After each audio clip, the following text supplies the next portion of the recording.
سوال یہ پوچھا گیا ہے کہ روزہ کی حالت میں ناک کے اندر تیل ڈالنے سے روزہ ٹوٹ جاتا ہے یا نہیں؟ تو اس کا جواب یہ ہے کہ کوئی بھی لیکوڈ چیز، کوئی مائع چیز، تیل ہو یا کوئی اور چیز ہو، اگر وہ ناک میں ڈالی جائے اور وہ ناک کی سخت ہڈی سے آگے چلی جائے تو انسان کا روزہ ٹوٹ جاتا ہے، روزہ فاسد ہو جاتا ہے اور اسے روزے کی قضا جو ہے وہ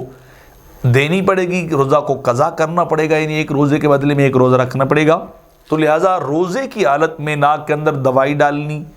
تیل ڈالنا یا اس طرح کی کوئی بھی اور چیز یہ جائز نہیں ہے۔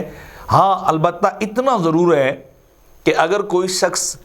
ناک کے اندر کوئی تکلیف ہے یا کوئی مسئلہ ہے تو وہ تیل کو انگلی پہ لگا کر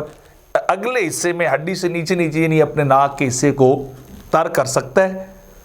اس سے اس کا روزہ نہیں ٹوٹے گا۔ لیکن علماء نے پھر بھی لکھا ہے کہ احتیاطاً ایسا بھی انسان نہ کرے کہ ناگہاں اسے پتہ نہ چلے